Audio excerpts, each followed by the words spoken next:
Hello and welcome to a rather different looking polling station because it's just me and my good friend and confidant Paul Krishnamurty here. And we're going to do a quick one-stop update on all things political betting ahead of what is going to be a very busy autumn, including party conferences, US midterms, and a couple of overseas elections you really shouldn't miss. So we're going to circle through a couple of subjects and also get a couple of markets updates.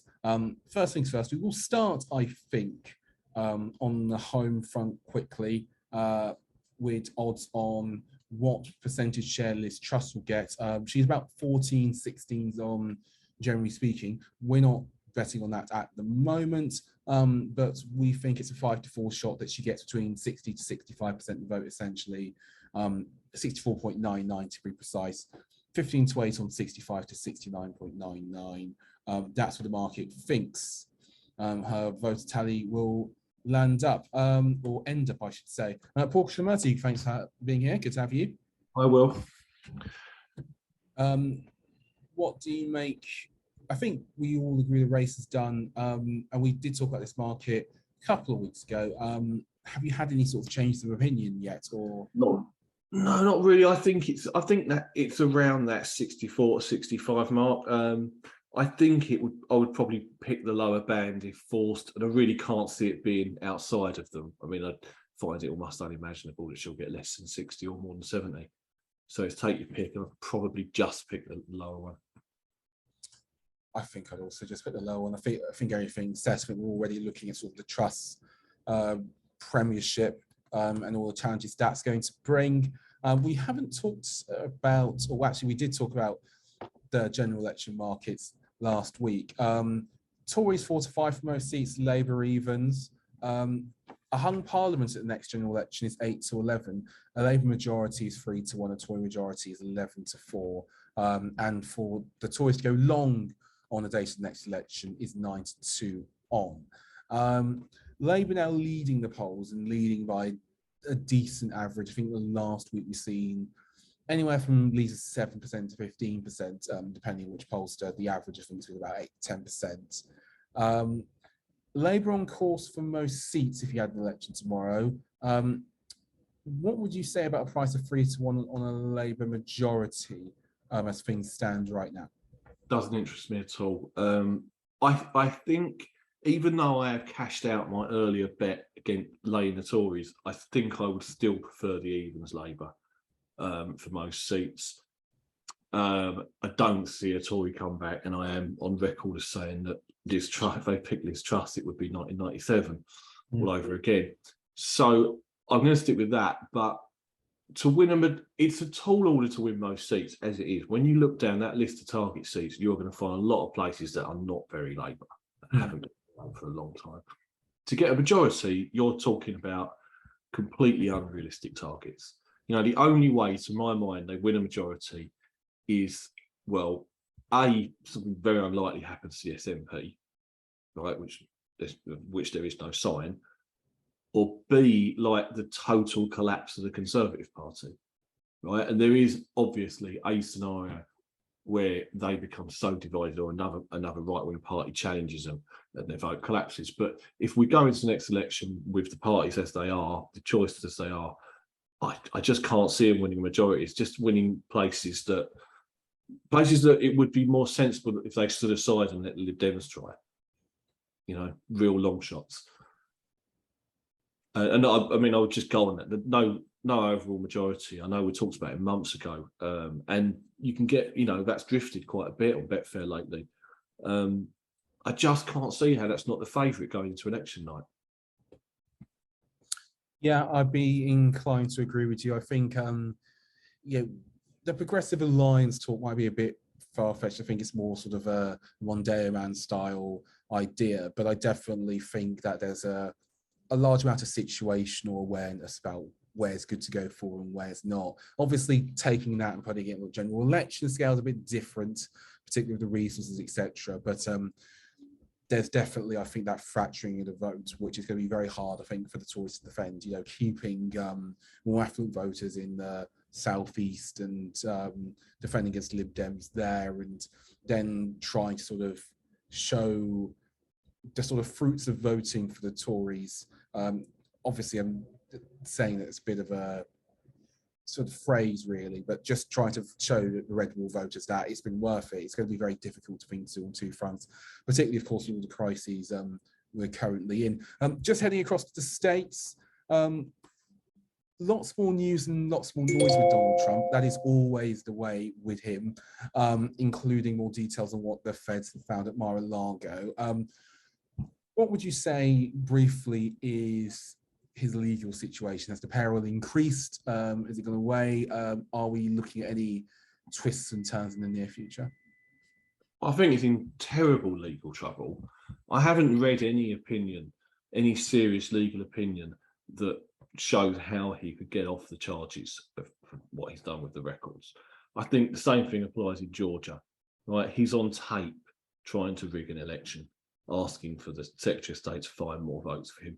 And there's a grand jury there, and Rudy Giuliani has appeared in the last few days, as has another senior Trump advisor.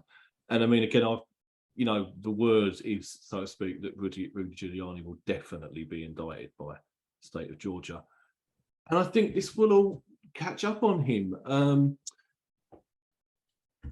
know we have discussed many times over the years when does this thing become unsustainable? When does it all come on top? And people just say, no, nothing will ever happen, we'll ever get arrested. Maybe so, but you have to assume that the law stands. And to be fair, like, one of the causes of relief for me during the Trump era has been how the American legal system has stood up. It's just very time consuming, right? And so there is obviously a question mark about the when he's going to be indicted. I don't think they will indict him before the election. I think that would just be too provocative. And it would be dismissed as a partisan electoral stunt by too many people. But I think that pretty much after the midterms, so mid-November, you're probably looking at indictment. You've got a market up at Bet Online, I believe, as to whether he gets indicted this year. First of all, what's the definition for a formal indictment, just for those who are completely blown away by all sorts of legal stuff? And what are your prices and where is your thinking with that at the moment? So an indictment is simply a criminal charge. So our bet is Donald Trump to be indicted by either the federal government or a state authority any time before the end of the year. And we're even money, yes, 8-11, no. But I must say that is more because there's always a market of people who think that it's a complete witch hunt, conspiracy, and going to bet the other way. Plus, of course, as I say, I don't think it will happen before the election. So the chances are it will drift out in the next 6 weeks. Fair enough. Just a quick Joe Biden update. Approval rating rising nice and steadily. He's at 42.4%. That's with 538. They account for quality, recency, sample size, partisan leanings of the pollster, and his disapproval rating, it's come down.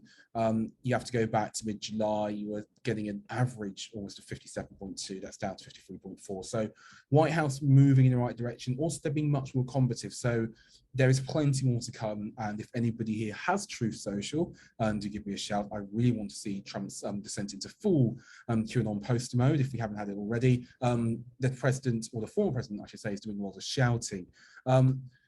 Just a quick update, actually, on our prices for the next presidential election. This is to take White House glory.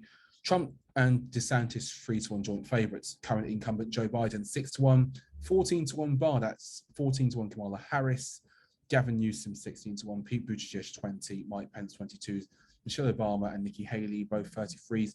Elizabeth Warren 40s, Michael Pompeo 40s, and Beto O'Rourke 50s. Joe Biden's 94 favourite to be the Democratic nominee in 2024. Kamala Harris is 4-1, Gavin Newsom's 5-1, Pete Buttigieg is 8. Michelle Obama's 14s, Amy Klobuchar 20s, along with Elizabeth Warren and Hillary Clinton. And then we're getting into the celebrity territory because Dwayne Johnson, otherwise known as The Rock, is 33-1. I really wish Johnny was here. He would have something incredibly funny to say about that. Sorry, you literally had something to chime in on.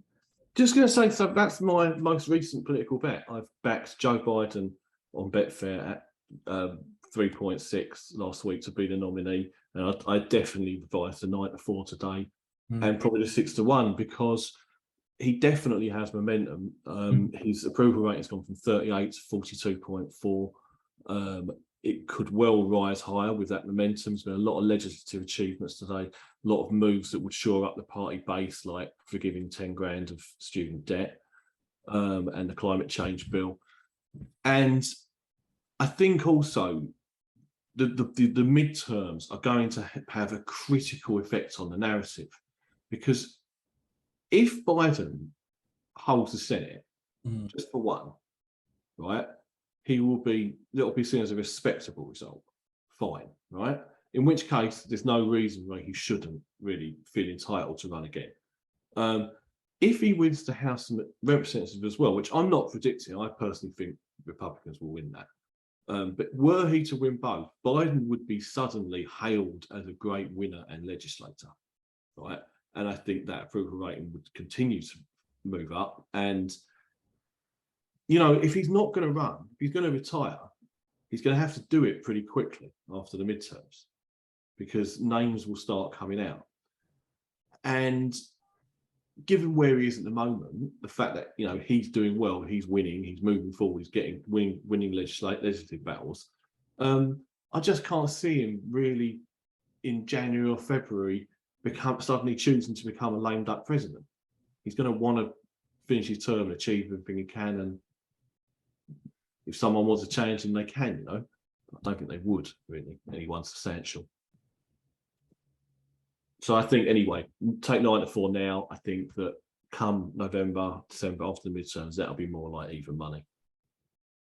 Yeah, it is looking tradable, I think. And, you know, most presidents, again, they do run. You know, most presidents do go for another term, and it's the narrative now. Well, it's not just a narrative, like he's achieved far more now. And I think a lot of it also is just based on the age talk and the sharpness talk. But again, I do feel like, and this is coming from somebody who, electorally, from a political betting point of view, I wasn't the biggest Biden fan until the numbers began to just look crazy in terms of market predictions versus polling for the last presidential election. But he's been looking much better, and he's been much more on the front foot, and the White House are suddenly gunning for their opponents. And there is confidence behind the Biden machine, which I think at some point I'd expect that to feed into the markets. I'm a bit surprised it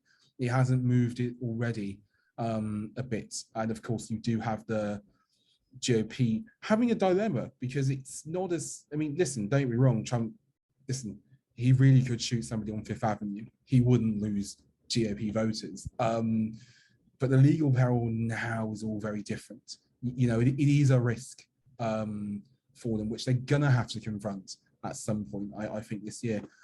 Just doing a bit of a round the houses chat, but is there anything that we should be keeping our eye on? There will be lots of attention on party conference season and more attention in the midterms. Anything else political bettors should be looking out for? Well, the international race would be the Brazilian election, which could be yet another dramatic standoff, because I think that Lula da Silva will win, and I don't think Jair Bolsonaro will accept the result. So that would be very exciting. I think that was Neil's bet of the year. We'll go back to the start of the year. So that's the big one. But of course, also with Truss taking over, we've immediately got to restart our perspective. We've been obsessed with the Tory leader and Boris's exit for years. Once we get paid out next week, it will be time to think about how long she'll last, and who would be the next Tory leader. Yes, indeed. And I mean, to be fair, lots of Tories always throw their hat into the leadership ring. But we have a situation, and it's actually a sort of direct contrast with Labour. We've had some Labour leadership elections recently, but it's quite possible the next Labour leadership election could take the guts, maybe, of a decade. Starmer will certainly lead them into the next election. By all accounts, currently, he should have a favourite chance, I'd say, of becoming Prime Minister. and then you've got another 4 or 5 year term. And we could be in for a couple more Tory leadership elections, just depending on what happens and which way the party goes. I'll be very interested to see some early prices, and rest assured, the boffins at Star Sports in the trading room are looking ahead to that too. Paul, great to see you. Thank you very much for your time today. Pleasure as always. And thank you very much for watching. We hope this mini update was of benefit and of use to you. Stick around because it's all about to get very busy with the polling station, and we've got lots of great stuff to come. So thank you very much for watching, and see you next week.